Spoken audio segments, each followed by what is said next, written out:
And it's Thursday, and that means we're back in the nutrition educator Lynn Matava's kitchen. Today, Lynn will show us some unique alternatives for certain ingredients in our recipes, just in time for the holidays. Let's check it out.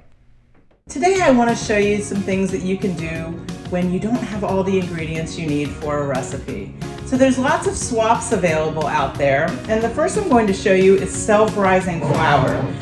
This is kind of an odd ingredient because it's not in a ton of recipes, mostly old-fashioned recipes, but I happened to have it pop up this last week in a recipe and I didn't have any on hand.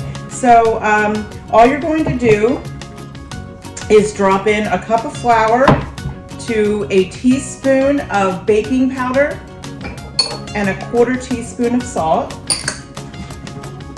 And then we're just going to mix it all together really well. And that's it. There you have it, self-rising flour. This was something that was invented back in the 19th century for sailors so that they could easily cook things on the ship. And when British sailors came to this country, it ended up turning into something that later on became mass-marketed baking products. So just a neat little tip to know that you can do this at home if you need to. We'll put that aside. Another thing I have for you, actually we'll stay on the breadcrumbs for a moment. So you're making a meatloaf or something that you need a breading filler for. What can you put in instead if you don't have breadcrumbs? You could always put some fresh bread that you put in the toaster and crumble it up a little, or you can look for some of these grains and other ideas that you can sneak in there. So here I have some oatmeal, and when you put oatmeal in, say something like a meatloaf, you need a little bit more if you're not grinding it up. Now, if you have the equipment to grind it up, I ground this in a blender this morning.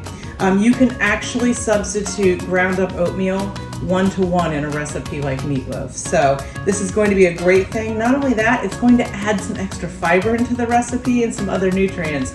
So it's really going to make that a little bit healthier for you, which is pretty cool.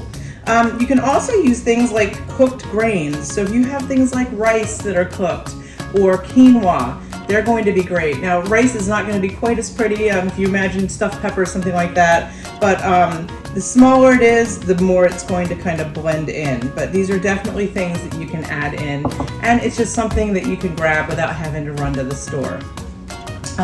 What about when we have something like green peppers? So if you're making something like a chili and it calls for a green pepper and you don't have any, but you happen to have something else on hand, some poblanos, some banana peppers, some orange or red peppers, you can certainly use these. I love the orange and the red and the yellow peppers. The longer they stay on the vine, the deeper the color gets, the more nutrients they have time to develop. So you're going to get something that not only boosts your meal a little bit, but it's also going to add some fun color because throwing some chopped up orange or red into a soup really makes it pop.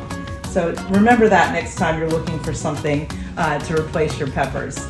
And then the last thing I'm going to share with you today is zest, lemon zest, or lemon juice. So if you go out to your refrigerator and you end up with something that looks like this, which is a dried up, brown, not very pretty lemon, and that's what I had on hand today, this is going to go out into the compost pile. Same thing with my lime, it's just not very pretty. But you can use that zest pretty interchangeably. So if your recipe is calling for zest, usually it helps brighten it up, which as we get into the cold weather, that really is a nice thing to be able to do to soups and salads and baked goods and all sorts of things. But you can also use pomelo or grapefruit or oranges, lemon, limes, Meyer lemon, anything you have on hand will work pretty interchangeably. And the zest is this colored part of the peel that's been washed really well, hopefully before we cook it. And it's got that white layer of pith underneath that we don't want to eat. So it's just that really oil, it's got those essential oils in the rind that we want in our food. And the same thing for juice. If your recipe calls for a little bit of lemon juice, you could always substitute a little bit of orange or lime or grapefruit.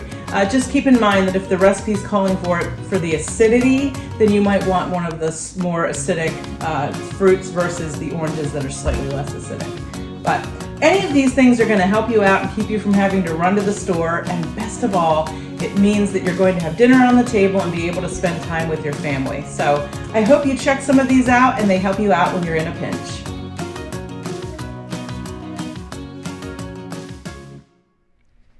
And as a reminder, we do have all of Lynn's tips and tricks on our website. To find them, you can head over to 47abc.com and then click on the Good Morning Delmarva page.